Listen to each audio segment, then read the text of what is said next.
Hi, my name is Kimberly Velez, licensed mental health counselor. Today we're going to focus on families stop making excuses. When families go through the process of learning that they have a loved one in their family, whether it's an adult child or their spouse, a parent, whatever the case may be, that they are indeed an addict, and you guys have already kind of gone through the rigorous process of treatment, and you already have awareness and insight into what enabling and rescuing is and how it does not help your loved one fight their addiction, then it's time to stop making excuses. Families tend to really struggle with their emotions that come up when they have to say no or set a boundary or not enable or not rescue. And the biggest excuse that I hear over and over with families tends to be that, I know what to do up here, but getting me to actually follow through is hard here. So I really want to help challenge and support you guys in that's not an acceptable excuse, because your loved ones who you expect to change and go through, connecting with a 12-step community, getting a sponsor, going into treatment, or whether it's an outpatient therapy, that they are no longer allowed to say, intellectually, I know that drinking and drugging is bad and the harmful effects it causes to my family as well as me, but I just can't learn how to deal with my emotions to change my behaviors. We're not going to accept that from them either, because we are capable of changing as humans, and there's a whole world out there of people who are sober and are doing it every single day. So families, you can't be let off the hook either. And the reason why I'm really focusing on you guys with this is that this tends to be an issue. The ego gets in the way. I'm their parent. I know what's best for them. No one can tell me. And that shit just has to get moved over, crossed off the list, because it's just straight bullshit, quite frankly, because this isn't about your parenting is ineffective. No one is saying your loved one is an addict, or you're responsible because your spouse is using. You're not that powerful. I kind of wish that you were, because then there would be no treatment centers, because we'd have no addiction. People would start using drugs, find out, oh, this is all consuming, it's taking over my daily life, and then the families would step in and intervene, and that would be the end of it. I would be completely 1,000% okay with that, because that means people would be healthy, sober, and not killing themselves with drugs. But it doesn't work that way. You aren't that powerful over another human being. We're dealing with adults. Adults have personal responsibility and accountability for their choices that they make. So having said that, it's really critical that the families understand that you have this leverage. The leverage is that your loved one wants to be a part of your life, and I'm not saying to push that person away, but look at how you're responding to your loved one. Look at how sometimes those reactions, your responses to them, are self-centered. They're driven by your need to make your emotions go away.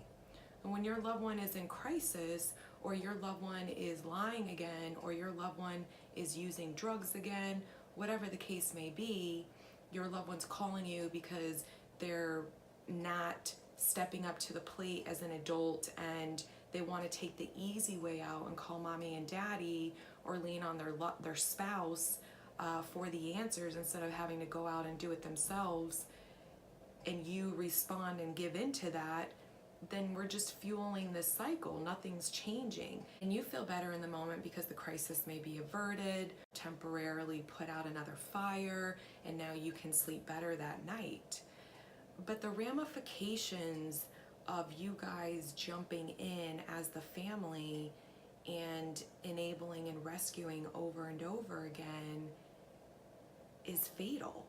The ramifications of you doing those behaviors mean that I'm not willing to change. I'm not willing to follow all the advice that the therapy groups I go to offer, the 12-step community like Al-Anon, Nar-Anon, Families Anonymous, peer support groups are giving me, the therapist I'm working with is telling me what to do. I'm not willing to change because I'm not willing to learn how to manage my emotions in a new way, you're sending a message to your loved one that it's okay for them to do the same. Because that's what you're telling them.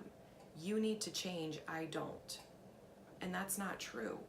Now, while you change in a positive way and stop fueling the addictive cycle and actually follow all the guidance and suggestions that your 12-step community is telling you, again, Nar-Anon, Al-Anon, or Families Anonymous, peer support groups, or your therapist is telling you, the positive will be that you won't be so consumed, in your daily life of dealing with your loved one's addiction if they continue to use, but you're also not going to be fueling the addictive cycle. And that's really the only control that you have. You can't make your loved one stop, unfortunately. So enabling and rescuing just fuel the addictive cycle. And that's where families have got to stop making excuses for themselves. Because I don't want to let you off the hook the same way we're not going to let your loved one off the hook that they can get sober. There's people who get sober every single day and maintain sobriety, and you can do it. You don't have to live in a state of anxiety and addiction and relapsing over and over again. And the families don't have to go down that rabbit hole with them either. So someone's got to be willing to interrupt this cycle. 9 times out of 10, it's going to have to be the family, not the patient. So stop making excuses. Is it easy to change a pattern of behavior that you've been doing for 10, 15, 20, 30, 40 years? No. Can it be done? Absolutely. I've seen it done over and over and over again. You just have to be willing to do it, and you have to learn to step into the uncomfortability and the unknown of making a different decision, which will then give you a different outcome.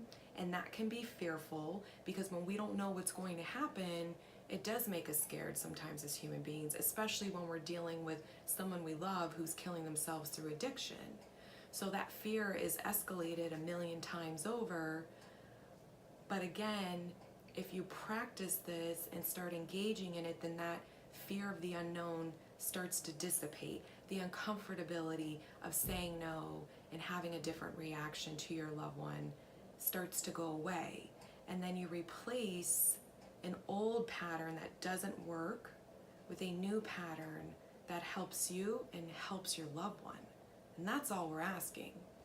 So stop making excuses, because emotions are fleeting, and as human beings, we have, hundreds if not thousands of different ways to manage our emotions. It's up to us to gain self-awareness, to understand what we're doing, and then change it if it's not working for us and it's not working for a loved one. And when people enable and rescue, it isn't a win-win. It's an easy way out for you to give yourself a false sense of some kind of control or power over the situation, and it doesn't help your loved one. So it isn't a win-win. A win-win is you getting healthy, you not fueling the addictive cycle, you only supporting recovery efforts, which makes their drug use maybe not as much fun as it was before, not as easy, not as, easy to stay in denial, or as easy to, lay around all day and, have their drugs and not have to worry about food or water or rent, because, again, if they're in active addiction, 9 times out of 10, it's to a level of unmanageability where they are spending all their money on drugs and they're not engaging in sober behavior, like sober adults will actually work and pay their bills and show up on time and, follow through with commitments. So I really want you all to take a hard look at yourselves, and the ones who have had help with a therapist, are working with a therapist, have or are going to 12-step meetings for family members, really look at yourselves and what are you not doing different? Because that is the only control that you have, and it's time to stop making excuses. What are your excuses, and what's the gain you're getting by believing and buying into those excuses? Because they're not healthy gains. Putting a Band-Aid on a gunshot wound, and it's only making you feel better because it's giving you a false sense of control over the fact that your loved one who's an adult is in active addiction.